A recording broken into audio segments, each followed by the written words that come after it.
Buen día, jóvenes. Hoy vamos a hablar acerca de la comprensión del discurso. Em, este largo recorrido que hemos hecho a lo largo de todo el módulo de lenguaje culmina en este punto.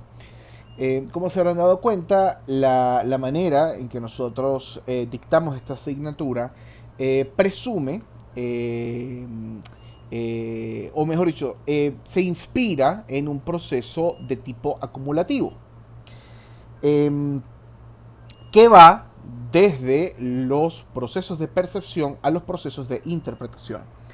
Eh, ¿Qué quiero decir con esto? Bueno, que nosotros comenzamos con la percepción del lenguaje, o mejor dicho, la percepción de la información que identificamos después como información lingüística.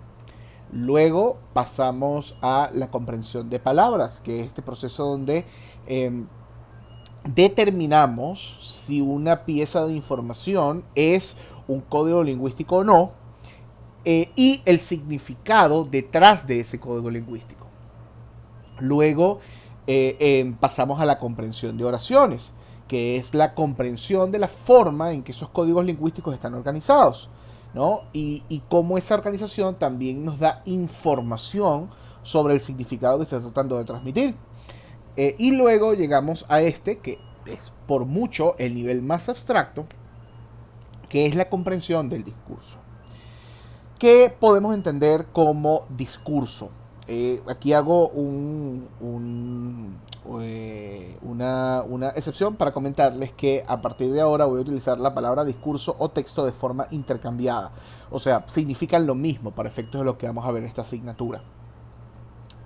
Eh, Discurso o texto se refiere a un conjunto de códigos lingüísticos organizados e interconectados y relacionados entre sí que comparten una temática común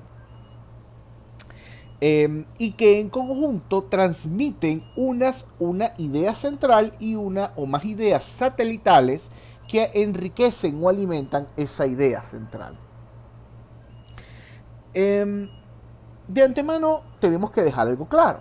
Y esto es algo que no requiere una gran eh,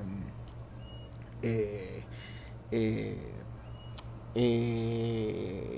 una gran especialización en psicología, ¿no? Y es el hecho de que, salvo muy contadas excepciones, los seres humanos no somos capaces de memorizar los contenidos completos, por ejemplo, de un libro o de un capítulo o siquiera de una página, ¿no? Eh, y sin embargo, podemos o tenemos la facultad de leer o escuchar un discurso y si bien no recordar palabra por palabra, sí podemos más o menos resumir su contenido, comprender lo que se está diciendo, retransmitir esa información, etcétera, etcétera, etcétera, etcétera. Eh, Naturalmente, para poder entrar a esto, hay dos preguntas que nos tenemos que hacer. La primera es si la comprensión de discurso eh, tiene o pertenece a un nivel psicológico autónomo, es decir, un nivel dedicado únicamente a este proceso de comprensión. Y el segundo punto es si para utilizar o para llegar a este nivel de comprensión basta con trabajar únicamente con la sintaxis o el nivel oracional o si es necesario un nivel supraoracional. En ambos casos, la respuesta es sí. Número uno, el proceso de comprensión de discurso, o todo apunta a que el proceso de comprensión de discurso tiene una serie de características que apuntan a que es un proceso autónomo, es decir, diferenciado de todo lo que hemos visto antes. Al mismo tiempo, los trabajos de laboratorio, los experimentos, nos han revelado que efectivamente la presencia de la información oracional no es suficiente para poder hacer la comprensión de un discurso. Hay otros elementos, por ejemplo, como el contexto, por ejemplo, como la relación entre esas oraciones, que nos llevan, ¿ok? Que nos conducen a poder comprender lo que se está tratando de decir. Quizás la mayor diferencia que vamos a ver entre el proceso o los procesos de comprensión que hemos visto antes y el proceso de comprensión de discurso es que la comprensión de discurso tiene un fuerte componente inferencial. Es decir, esto va más allá de una simple decodificación. Esto requiere, ¿ok? Esto requiere de hacer o de tratar de descubrir la información que subyace al discurso o al texto que se nos está presentando. Más adelante vamos a hablar al detalle de un señor llamado Kinch, pero el trabajo de Kinch quiero rescatarlo en este momento porque él nos va a revelar dos conceptos que nos van a ayudar a entender a qué nos referimos con un proceso inferencial, que son el texto superficie y el texto base. Kinch alega o argumenta que nosotros cuando leemos un texto nos estamos enfrentando a lo que se conoce como el texto superficial, es decir, a las palabras que están allí impresas en una hoja. Ahora, hay otro texto que es el texto base, que es el conjunto de significados presentes en esa lectura y la interrelación de esos significados. Cuando nosotros nos enfrentamos al texto superficial, ningún texto superficial te dice, hola, mi idea central es esto, esto, esto y esto. Queda de parte del lector, a través del proceso de lectura, a través de enfrentarse con este texto superficial, intuir cuál es el contenido del texto base.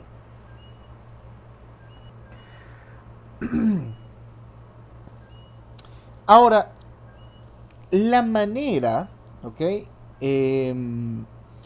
Podríamos entender que el contenido del texto base responde a las intenciones de un locutor. Por ejemplo, yo estoy aquí dando esta clase, conversando en este video, y mi intención es transmitir algunas ideas sobre lo que es el discurso.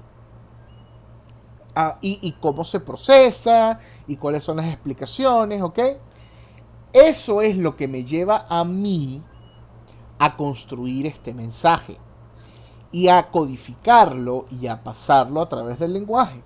De usted va a depender escuchar ese mensaje y a través de este proceso de decodificación encontrar o construir el texto base que usted cree que yo le estoy diciendo. Ahora, esto es muy fácil en este contexto porque si algo sale mal, si yo explico algo que queda vago, si me voy por las ramas en algún punto y pierdo el hilo, usted me puede escribir, profesor, no entendí esto, no entendí aquello, no entendí, me puede explicar esto de nuevo, y ahí ocurre un diálogo. Pero, ¿qué pasa, por ejemplo, con un texto que fue escrito hace 100 años? ¿No? Cuando ya no tenemos al autor para preguntarle directamente qué es lo que para que nos esclarezca. Bueno, ahí la cosa se nos pone un poquito más compleja. Si ustedes se han dado cuenta, hasta ahora hemos hablado de la interrelación de los significados. Cuando un conjunto de significados y de códigos lingüísticos está altamente correlacionado, o tiene muchas asociaciones dentro de ellos, es decir, las oraciones están conectadas unas con otras, decimos que estamos frente a un discurso con coherencia.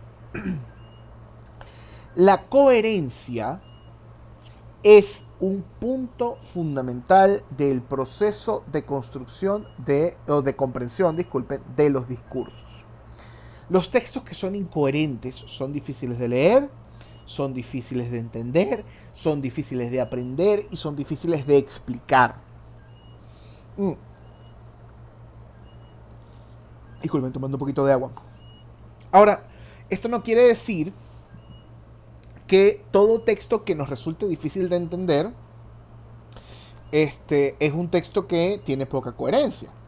Pueden haber muchas razones. Por ejemplo, si usted agarra, qué sé yo, un paper científico sobre inteligencia artificial donde están explicando unos modelos matemáticos que usted jamás ha visto en su vida, es natural que le cueste.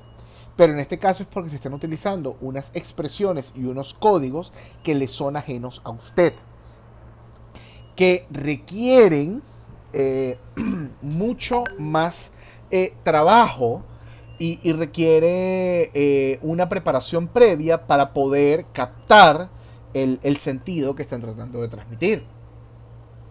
Ahora, por el otro lado, si usted está trabajando con un texto de psicología que se conoce muy bien, de repente, qué sé yo, un texto sobre lo que es el comportamiento, le puede resultar difícil porque el autor va para adelante, para atrás, cambia el tema, ¿ok? Estos discursos que son inconexos, que usted dice, no entiendo por qué me habló de A y ahora me está hablando de B, son discursos que tienen bajo nivel de coherencia.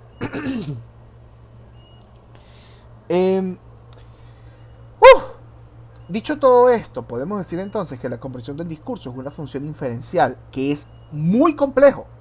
¿Okay? Esto no es sencillo. Partimos de un conjunto de oraciones. Estas oraciones contienen un conjunto de proposiciones que pueden ser explícitas o implícitas. Y para enredarnos más el papagayo, no necesariamente toda oración es una proposición. Podemos tener una proposición contenida en varias oraciones al mismo tiempo. Las explícitas son las que están manifiestas en el texto. Si yo digo la casa es azul, ¿no? Pues ahí estoy diciendo que la casa es de un determinado color. Ahora, si lo que estoy escribiendo es un poema que está relacionado con la tristeza, de repente la proposición implícita es que la casa azul refiere no al color de la casa, sino a la tristeza o a un hogar triste. Porque el azul típicamente se asocia con estados emocionales deprimentes, etcétera, bla, bla, bla, bla, bla, bla, etcétera, etcétera, etcétera, etcétera. ¿Ok?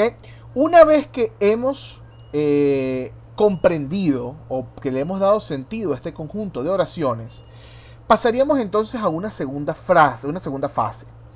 Que ojo, cuando digo segunda fase no es que pasa después, está pasando en paralelo, está pasando al mismo tiempo.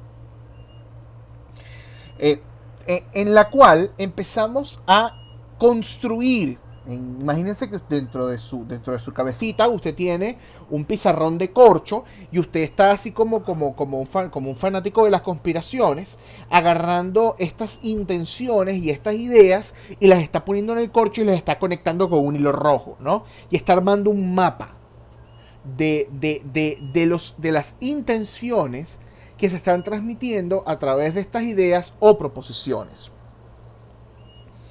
Ahora, lo que hace que esto sea bien difícil es que las intenciones que nosotros transmitimos no son biunívocas de las oraciones. ¿Ok?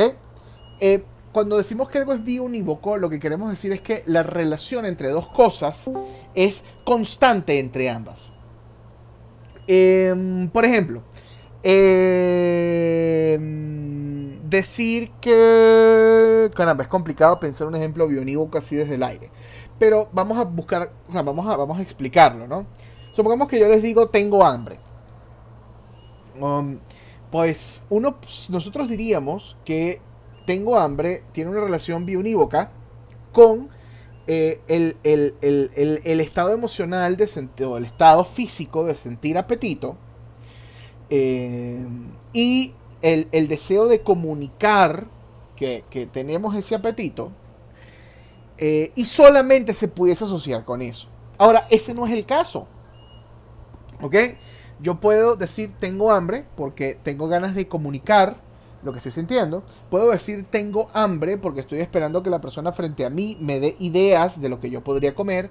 Puedo decir que tengo hambre, porque, qué sé yo, porque yo dije que iba a comer algo y me dijeron que no, que íbamos a ir a un restaurante y son las 5 de la tarde y no he comido y estoy molesto y de forma pasivo-agresiva quiero darte a entender que tengo hambre por tu culpa. ¿Ok? Bueno, eso es quizás un ejemplo un poco extremo, pero el asunto es que esto hace complejo el proceso de comunicación porque queda de nuestra parte, en función a toda la información con la que contamos, tratar de determinar cuál de todas estas relaciones entre los significados y la frase tengo hambre es la correcta. Eh, eh, Basado en todo esto, podemos decir entonces que cualquier unidad del discurso se deriva de un compromiso entre lo tácito y lo explícito. ¿Qué queremos decir con esto? Bueno, naturalmente usted dirá, bueno, pero ¿por qué no simplemente agarramos absolutamente todo lo que hay que decir y lo decimos y no dejamos nada tácito, ¿no? Sino que, o sea, expresamos absolutamente todo. En vez de decir tengo hambre, digo, en este momento me estoy acordando de cómo tú me dijiste a mí que me ibas a llevar al restaurante, pero todavía son las 5 de la tarde y no hemos comido, cuando mi expectativa era que íbamos a comer mucho antes. Por lo tanto, te voy a decir que tengo hambre porque estoy molesto contigo y de forma indirecta quiero darte a entender que mi situación y mi sensación es tu culpa. Eh, ok, claramente eso queda muchísimo más eh, eh, queda muchísimo más claro que decir tengo hambre. Pero hay un problema también con eso. Y es que eh, no es no es posible ese nivel de precisión en todo momento.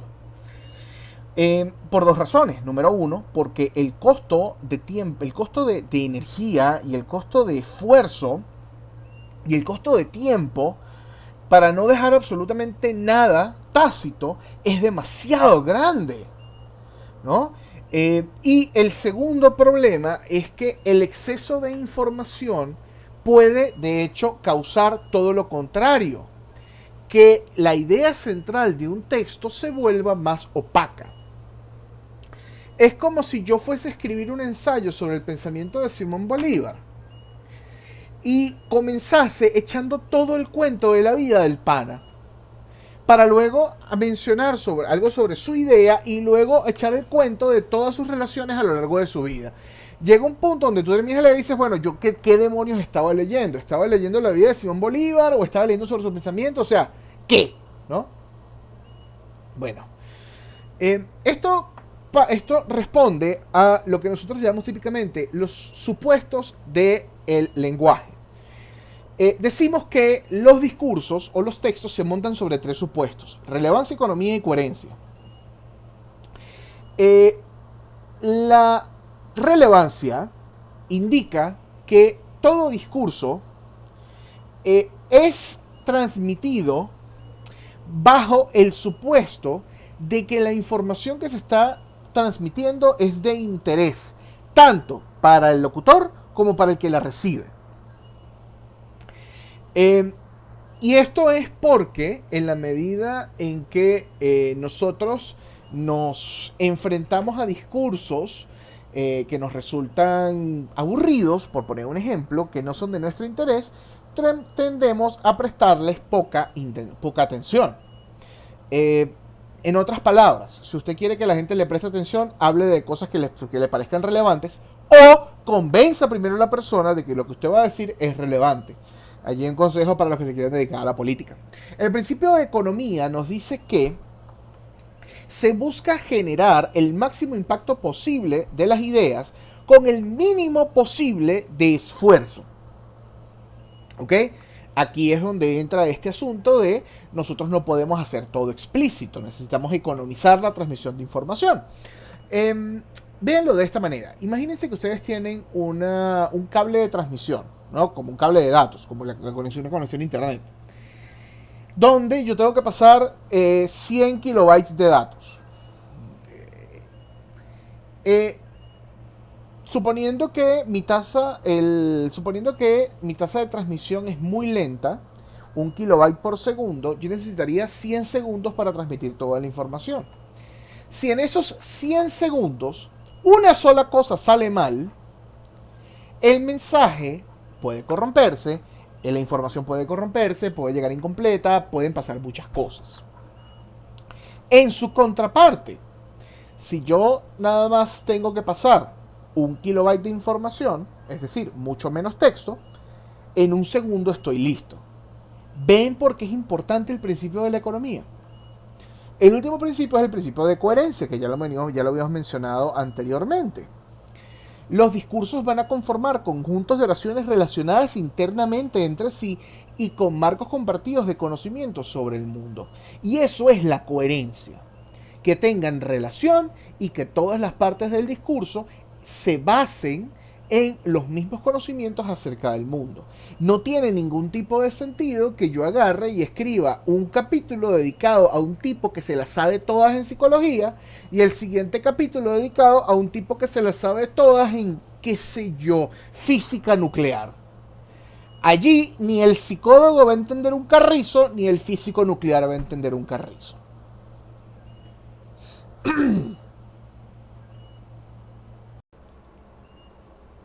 Bien.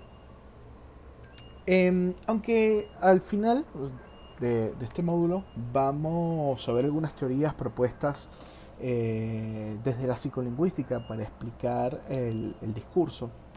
Lo cierto es que en líneas generales la gran mayoría y los trabajos más robustos sobre comprensión del discurso en realidad se los debemos a los investigadores de inteligencia artificial. Específicamente, dos nombres van a resonar mucho, que son Roger Schank y se me olvidó el nombre de Abelson. Uf. Bueno, eh, básicamente la propuesta de Schank es una propuesta profundamente influyente y que de hecho no tenemos ninguna vergüenza en decir que los psicólogos nos la fusilamos completica. La base de Schank es la idea de que más allá de cada una de las palabras, perdón, disculpen, debería quizás explicar esto desde el principio. Las computadoras no tienen la capacidad de comprender las palabras de la manera en que lo hacemos nosotros. Eh, y por mucho que lo hemos intentado, resulta muy difícil emular esa capacidad. Entonces, una alternativa que propone Schank, es decir, es no enfocarse en el texto superficial, sino en el texto base. Específicamente, Schank va a reconocer lo que vamos a llamar actos primitivos. Los actos primitivos no son más que funciones básicas que las palabras tienen en los textos.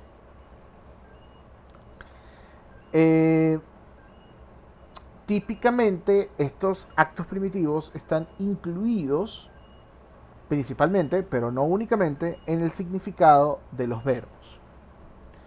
Por ejemplo, atrans es un acto primitivo, esa es la etiqueta que él le pone, para referirse a aquellas acciones que refieren la transferencia de una relación de posesión o control. Por ejemplo, yo te doy el resultado del examen. La manera en que Schank lo traduciría es profesor Gustavo a Schank estudiante, a trans estudiante. ¿Ok? ven lo que estamos, para lo que está pasando acá. Estamos desnudando ese texto superficial con todas esas palabras y conectivos, y Shank está utilizando el verbo y algunas pistas de las palabras para identificar cuál es el acto primitivo que conecta a los sujetos en la oración.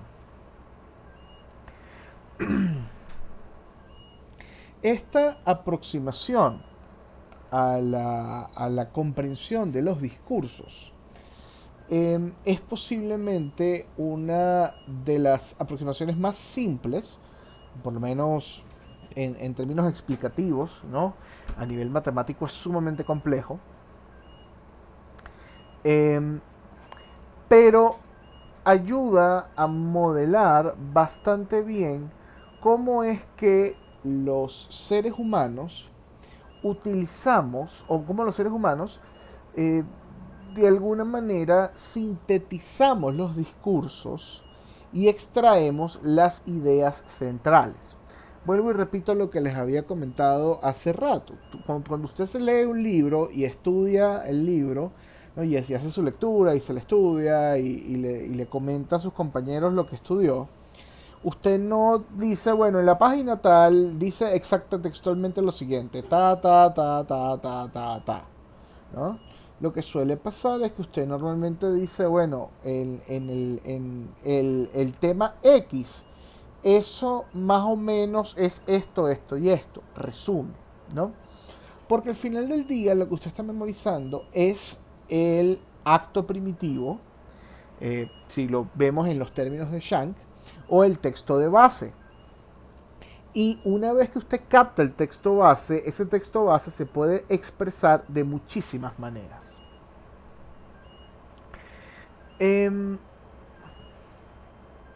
Lo que esto significa es que, una vez más, como ha quedado bastante claro a lo largo de todo el módulo del lenguaje, el discurso debe ser representado en nuestro espacio mental para nosotros poder darle un sentido y no poder trabajar u operar con él.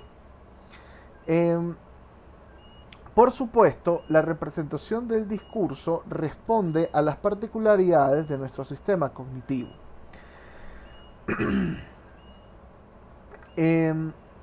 Naturalmente, ya hemos visto que a lo largo de todo este proceso hay una serie de representaciones. También hay una representación especial para los discursos. Específicamente, aquí quiero citar las palabras de Murray Singer cuando nos dice: la comprensión del discurso parece resultar en varios niveles de representación mental. En estos niveles se incluyen la representación precisa o literal de la forma del mensaje, la organización sintáctica de las oraciones, una red integrada de proposiciones subyacentes al mensaje y un modelo de la situación a la que éste se refiere. Ya veremos cada uno de estos aspectos un poco más adelante. Ahora, cuando decimos que el discurso o su representación se ajusta a las características de nuestro sistema cognitivo, específicamente lo que queremos decir aquí es que la manera en que está representado está naturalmente guiada por la manera en que nosotros procesamos la información. Muy específicamente, quizás el ejemplo más claro de esto, es que la memoria a largo plazo se organiza fundamentalmente en función a los significados y está especializado en preservar dichos significados. Por lo tanto, cualquier proceso de comprensión de discurso pasa necesariamente por la representación del discurso en términos de significados ordenados.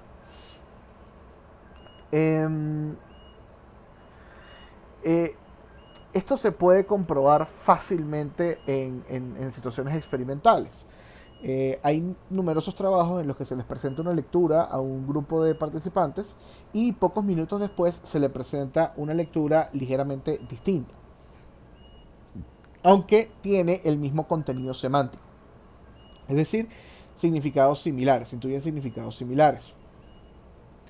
De aquí, lo que se extrae es que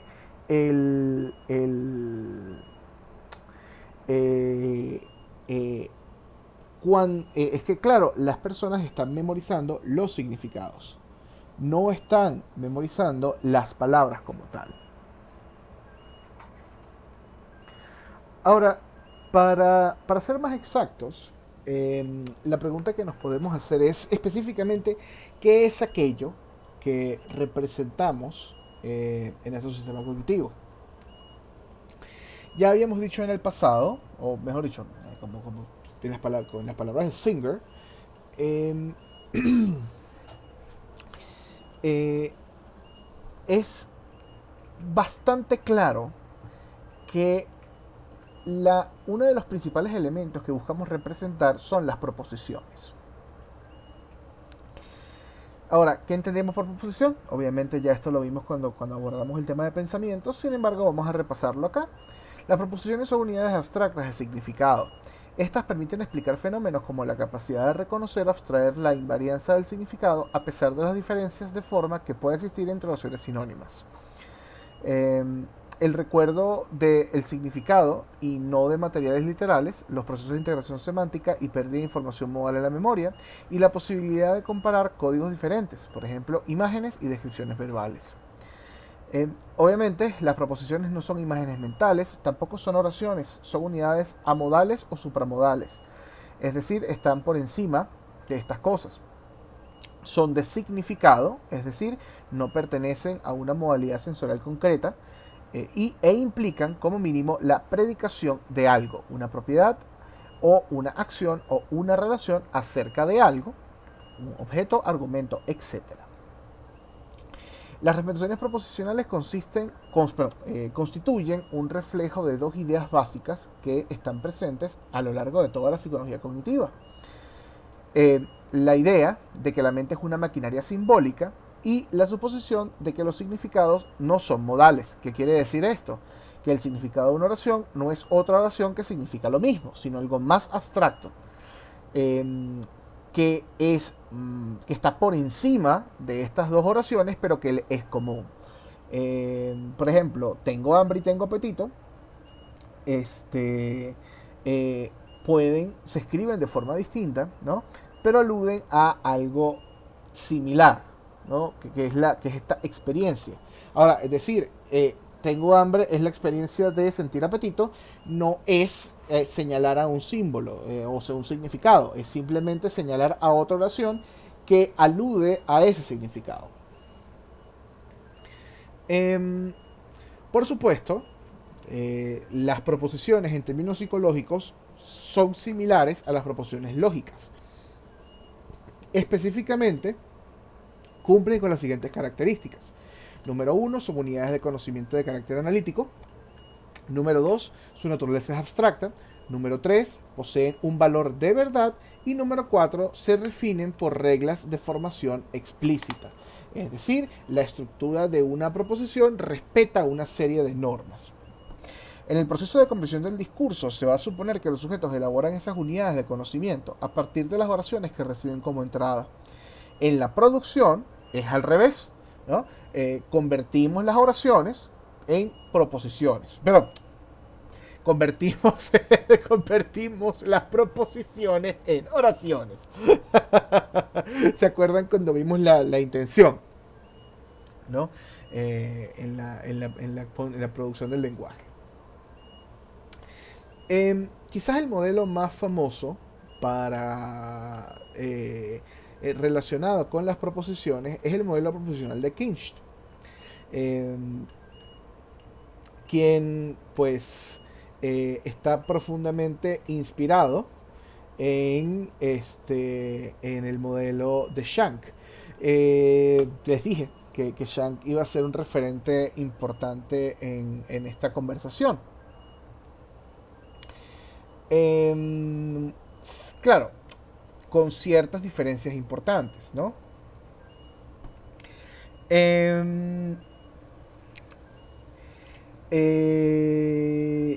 Principalmente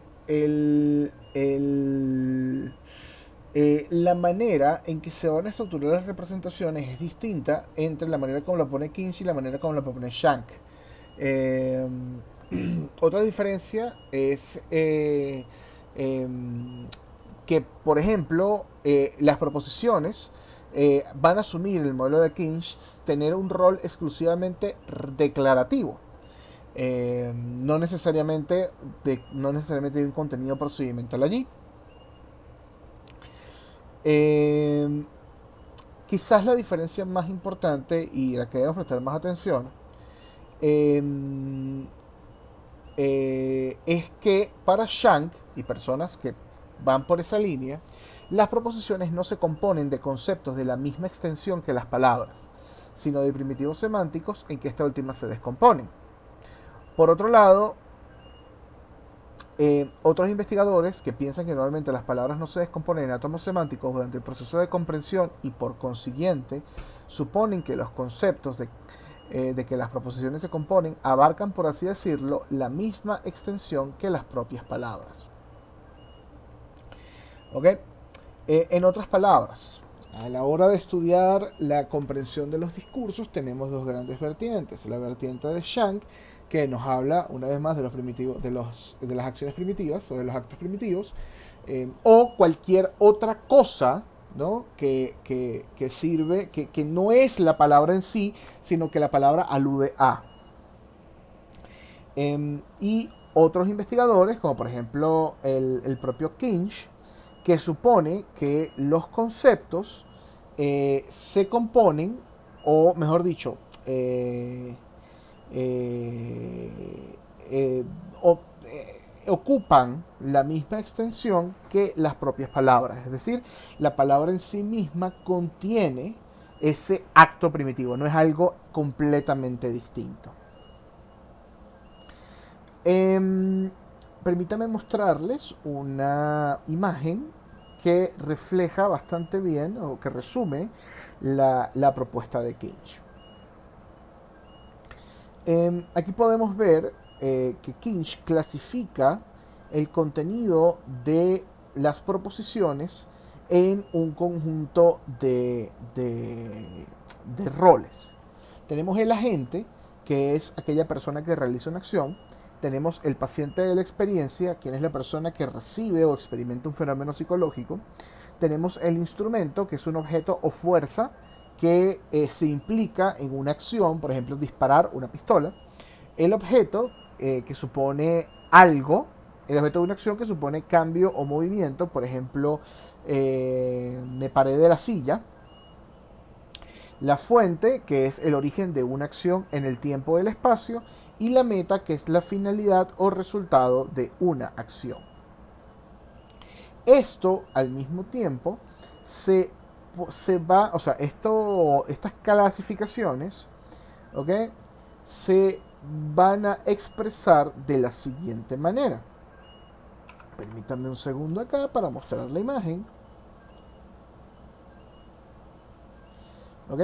Recuerden lo que les había comentado acerca de Shank, ¿no? Y lo que él nos decía de cómo se estructuraba Gustavo, Atrans, lo que sea que haya venido después, ¿no? Em, eh, Ahora fíjense cuál es la diferencia, ¿ok? Con ese Gustavo Atrans estudiante. Miren la diferencia acá. Aquí tenemos un grupo de ejemplos que, que Kinch, bueno, que Kinch muestra en experimentos que lleva a cabo. Fíjense, por ejemplo, cómo él estructura. Bueno, él coloca el verbo al principio de la frase o de la proposición. Luego agarra y va seleccionando, ¿no? Y va asignándole o clasificando cada uno de los elementos. Por ejemplo, el primero, verbo tener. Es Juan. Recuerden que significa paciente de la experiencia, o sea, Juan está sintiendo o experimentando algo. El objeto de una acción, que supone cambio de movimiento, es set. Y el T, que representa tiempo, nos dice que es en el pasado, o sea, Juan tenía sed. ¿Ok? Luego tenemos el segundo ejemplo. Abrir a Juan o objeto de una acción, lata. 3 cerveza, ¿no? Lata. Y así vamos poco a poco construyendo cada una de las proposiciones. ¿Ven la diferencia? En el caso de Shank, el verbo no importa. El verbo, o sea, simplemente lo importante es el acto primitivo que está asociado al verbo. Aquí el verbo cumple un rol importante.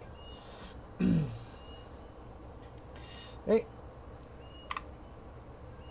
Por supuesto, no basta solamente con este proceso de clasificación. Eh, este, o mejor dicho, no basta, no basta solamente con clasificar o entender la proposición en estos términos, ¿no? Eh, eh, Sino que además la comprensión pasa necesariamente por la búsqueda de las relaciones entre estas proposiciones. Eh, un detalle importante antes de hablar sobre cómo se organizan las proposiciones es que para Kinch hay un principio sumamente importante y es que siempre realizamos implícita o explícitamente un acto de predicación. Cuando estamos hablando o diciendo un discurso. Y cada vez que hay un acto de predicación se establece una proposición atómica.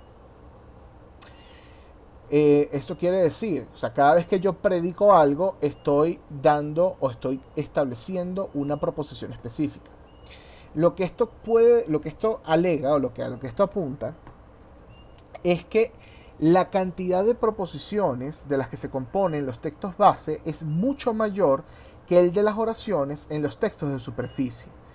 Es decir, una sola oración o un conjunto de oraciones puede tener más proposiciones que oraciones en sí mismas.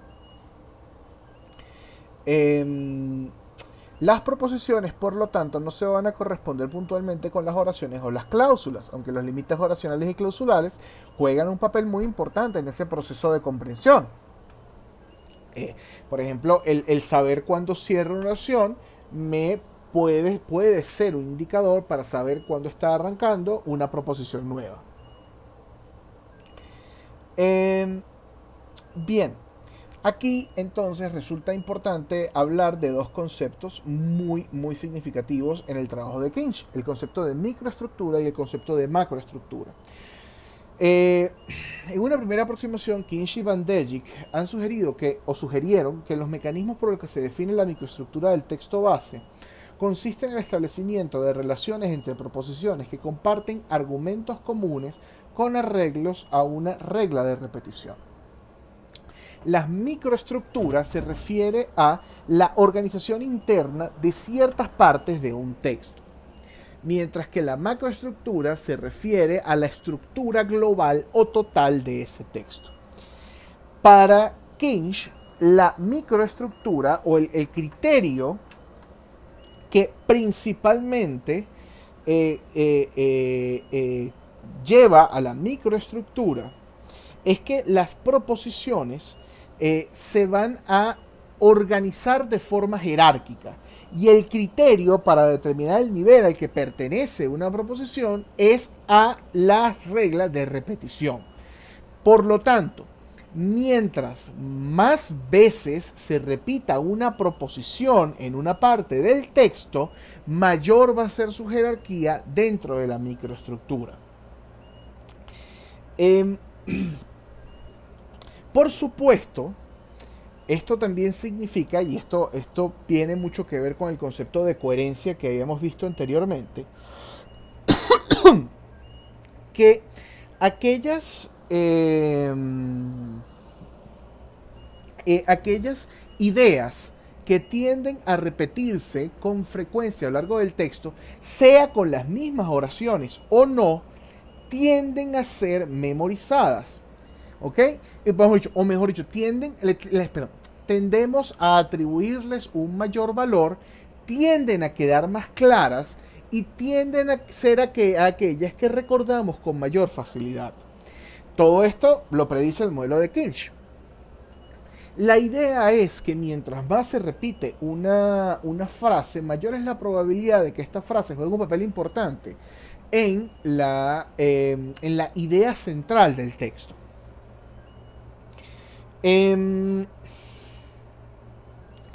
Las proposiciones que contienen argumentos repetidos están subordinadas a aquellas proposiciones en las que aparece originalmente el argumento.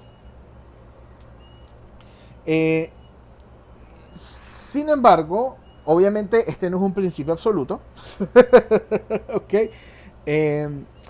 Lo que esto quiere decir es que típicamente, no siempre, pero típicamente, la primera vez que aparece una idea va a ser la proposición que va a estar más arriba en la jerarquía. Una vez más, eso no pasa siempre, ¿ok? Es solo como algo regular. El resultado final es lo que llamamos los niveles proposicionales. Permítanme mostrar una imagen que nos va a ayudar a entender qué significa esto.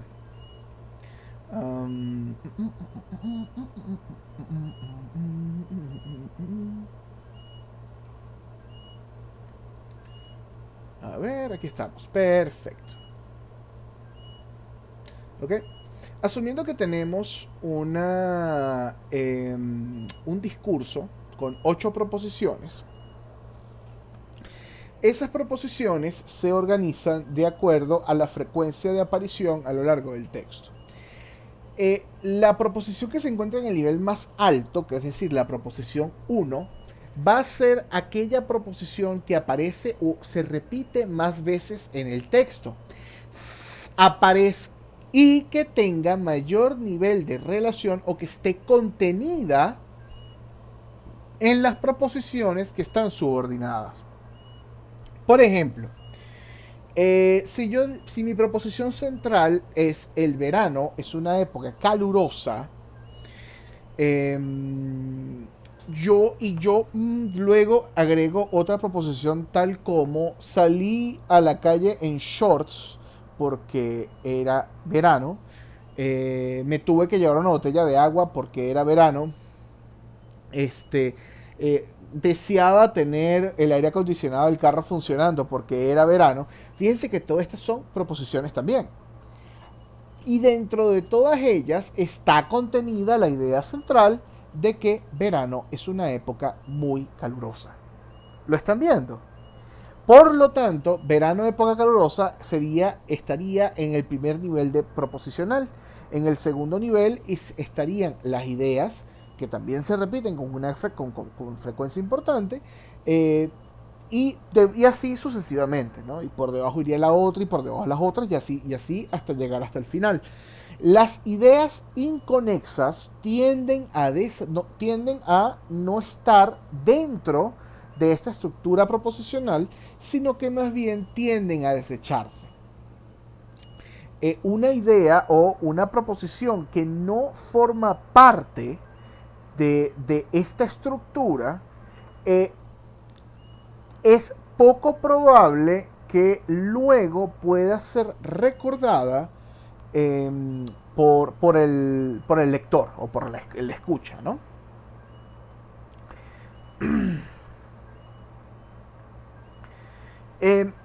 Naturalmente, esto lo que quiere decir es que, y por supuesto, estos niveles tienen un efecto considerable. En primer lugar, hay una relación lineal entre el tiempo de la lectura y el número de proposiciones que se recuerdan. Específicamente, esto, por supuesto, o sea, mientras más tiempo pasa, más mientras más tiempo pasamos leyendo, más proposiciones somos capaces de recordar. Ahora, lo bonito de esto y lo interesante de esto es que las primeras proposiciones que tendemos a memorizar son aquellas que están más arriba en el nivel de jerarquía. Otro ejemplo, otra característica interesante es que la calidad de ese recuerdo dependía de su nivel de jerarquía. Las proposiciones de nivel 1 se recordaban más del 90% de los casos. El recuerdo desciende monotónicamente y se situaba en el 60% en las proposiciones de más bajo nivel, que tienden a ser de quinto nivel. De ahí en adelante, o sea, de sexto nivel en adelante, las proposiciones son, o sea, la probabilidad de recuerdo es muy baja. Eh, Obviamente, como hemos visto hasta ahora, la interpretación de un texto no es una interpretación, no requiere que nosotros terminemos de analizar la totalidad de un texto para entenderlo. O sea, Dios mío, si yo estuviese, qué sé yo, estoy pensando aquí qué se me puede ocurrir. Eh, Imagínense que yo para poder entender un libro tengo que leerme el libro completo. Bueno, sería imposible estudiar, ¿no? O sería imposible incluso pues ir entendiendo partes de los libros. Eh, Esto quiere decir que el procesamiento del texto tiene un carácter en curso. Es decir, vamos interpretando y vamos comprendiendo en la medida que vamos avanzando en el texto. Eh, Naturalmente esto implica que tenemos limitaciones claras de recursos asignables a este proceso por parte del sistema cognitivo. Procesamos el texto en tiempo real y las restricciones que provienen de nuestra capacidad para percibir las palabras, la cantidad de información que podemos mantener en la memoria de trabajo, la cantidad de información la cantidad de información que se puede manipular en la memoria ejecutiva, etcétera, etcétera, etcétera, etcétera. Por lo tanto, podemos decir que el sistema cognitivo debe ir elaborando el texto pedazo a pedazo, o mejor dicho, el texto base, para ser más específico, debido a la necesidad de abstraer los contenidos proposicionales de las oraciones antes de que esas se pierdan en la memoria. Además, por supuesto, el retención de memoria solo puede mantener simultáneamente un número de unidades semánticas, ustedes ya saben esto. Para incorporarse al texto base. Entonces, en cada momento solo vamos a estar contando con un número limitado de ideas máximamente activadas a las que incorporar las nuevas ideas del texto. En ese sentido, podemos decir que la comprensión del texto sigue lo que llamamos un ciclo de procesamiento, donde tenemos la tendencia a retener lo superior, es decir, aquellas proposiciones que consideramos más importantes. Solo algunas de las ideas previas del texto son las que vamos a memorizar. A medida que pasamos a nuevos ciclos, las proposiciones de nivel más alto tienden a repetirse más, al seguir siendo relacionadas una y otra vez, y esto facilita su retención en la memoria operativa. La explicación que Kinch y Van Dijk dan del efecto de niveles remite a estrategias de codificación del texto a base del texto de superficie. Otros modelos o otras alternativas han preferido explicar el efecto por cómo se representa el texto en la memoria y cómo se recupera de la memoria. Una de estas teorías se llama la hipótesis de la accesibilidad representacional. Esta teoría nos dice que las ideas superiores se van a recordar mejor porque sus representaciones mentales ocupan un lugar prominente en la memoria, mientras que las proposiciones menos importantes ocupan niveles inferiores, ocupan menos espacio, ¿no? Es decir, al igual que en el modelo de Kinch, ¿no? Se jerarquiza las proposiciones. Lo que pasa es que en este caso Omakuno dice no, pero es que no es la proposición en sí, es la representación que nosotros hacemos de esa proposición. Obviamente al estar o al ocupar un lugar preeminente en la memoria son más accesibles porque pues tenemos mayor disponibilidad y al mismo tiempo está mejor integrado en el conjunto de estructuras de memoria cuyo empleo se hizo necesario para comprender el texto. Esta hipótesis predice, entre otras cosas, que las ideas principales deben olvidarse menos y recuperarse más rápidamente que las secundarias. De estas dos hipótesis, la primera se cumple con creces. La segunda, no tanto. Se ha demostrado en el laboratorio que las ideas secundarias, cuando son mucho más simples que las ideas principales, puede darse el caso que son más fáciles de recuperar. Por ejemplo, algo sencillo. Si yo les pregunto a ustedes ¿cuál es el tema central del libro 1 de Harry Potter? Si alguien ha leído el libro. ¿Y cuál es la característica más importante física de Harry Potter? Es muy probable que sea más fácil recordar que el tipo tiene una cicatriz en forma de trueno en la cabeza que que la premisa central del libro. Otra hipótesis es lo que se conoce como la hipótesis de la reconstrucción inferencial de Graeser y Nakamura. Esta hipótesis parte de la premisa de que la memoria tiene un carácter especialmente reconstructivo. Sin embargo, los procesos inferenciales que intervienen en la comprensión también ejercen influencia en el proceso de recuerdo. Lo que esto quiere decir es que cuando nosotros recuperamos, una vez más, de acuerdo a estos caballeros, cuando nosotros recuperamos la información de nuestra memoria, lo que hacemos es tomar fragmentos. Obviamente, ¿cuáles son los fragmentos que tienden a aparecer? Los fragmentos que son más relevantes o más significativos.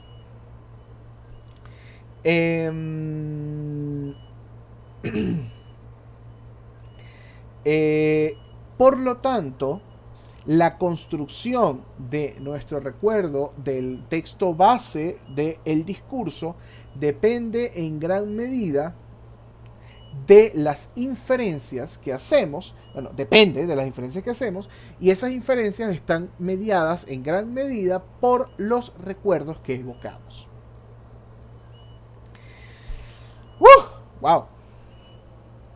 Ok, para cerrar por el día de hoy, vamos a conversar rápidamente acerca de lo que son las macroestructuras y los temas. Por macroestructura debemos entender la organización interna de un texto. Muchas veces se conoce, o mejor dicho, decimos que la macroestructura es la consecuencia o mejor dicho, sí, que la macroestructura es lo que finalmente va a producir lo que se conoce como la coherencia. Otra vez esa palabra. Específicamente hay dos tipos de coherencia: la coherencia local y la coherencia global. Cuando nos referimos a coherencia local, nos estamos refiriendo a la interrelación de proposiciones de un espacio específico del texto. Cuando nos referimos a coherencia global, por el contrario, nos estamos refiriendo a la coherencia o a la coherencia general de todo el texto. Ahora, algo importante aquí es que esa coherencia global conduce a lo que llamamos un tema. El tema o la idea central no es simplemente una suma o agregación de ideas moleculares. El todo es más que la suma de las partes.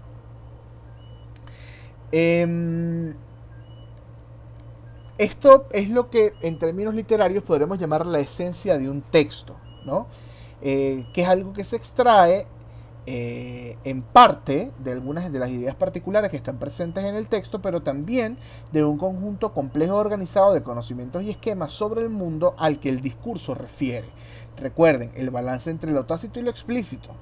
Y de otro conjunto de esquemas acerca de la organización del propio discurso, es decir, el orden sintáctico. En conclusión, comprender el discurso no es solamente convertir las representaciones oracionales en representaciones proposicionales, como si las oraciones se mirasen en un espejo abstracto pero fiel de ideas. A lo largo de la comprensión, o sea, a lo largo de este proceso, Las ideas son activamente sometidas a procesos de depuración, abstracción y elaboración que son los que llevan a la definición de una o la construcción de una coherencia global. Naturalmente, el tema, la macroestructura y la coherencia global son conceptos que están estrechamente relacionados y remiten todos ellos a dos supuestos esenciales que explican la comprensión del discurso. El primero de ellos es el supuesto de que los textos y discursos se organizan en torno a ideas esenciales que corresponden a unidades globales de significado, irreductibles a otras más moleculares. Es decir, si nosotros vamos abstrayendo, llegamos a un punto en que llegamos a una idea que no se puede abstraer más, que no se puede sintetizar más. ¿Ok? No hay nada más allá de eso.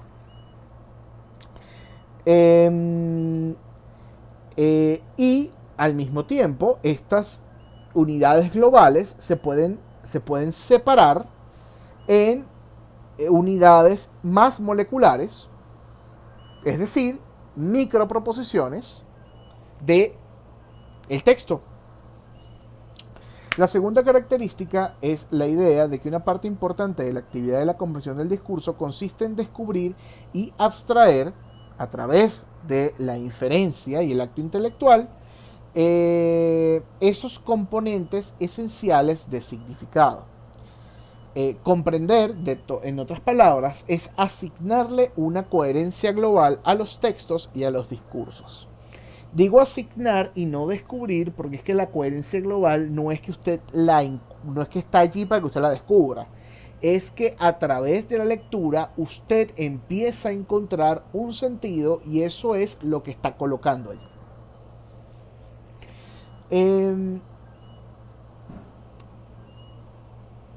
Cuando nosotros hablamos, o sea, cuando les estaba comentando acerca de la abstracción, depuración y elaboración, este proceso se somete a una serie de reglas.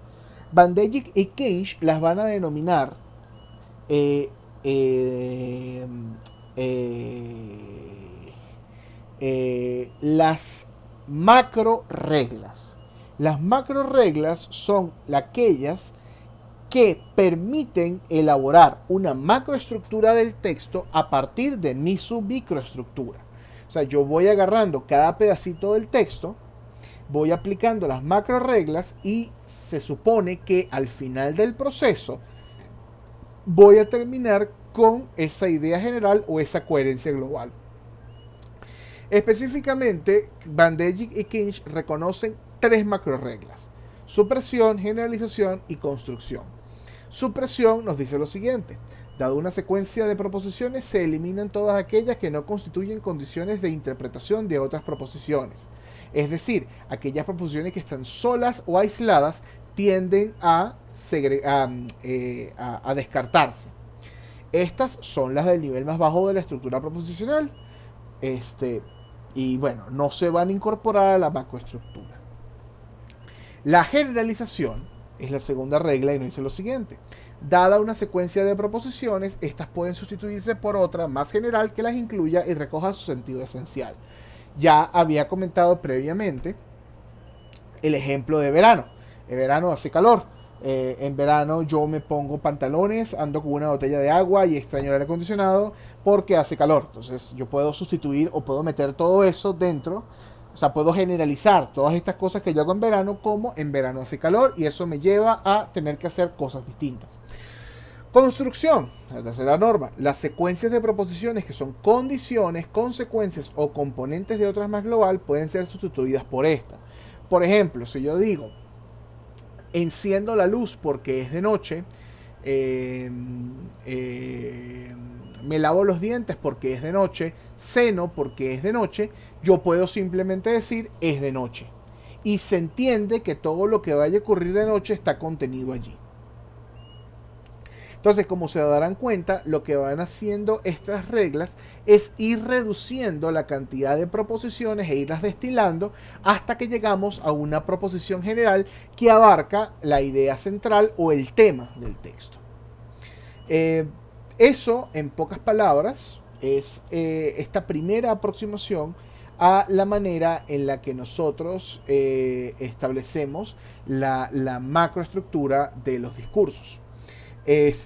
Ya la semana que viene, pues entraremos, bueno, en la próxima sesión, hablaremos más en detalle de cuáles son las teorías que explican cómo se da ese proceso.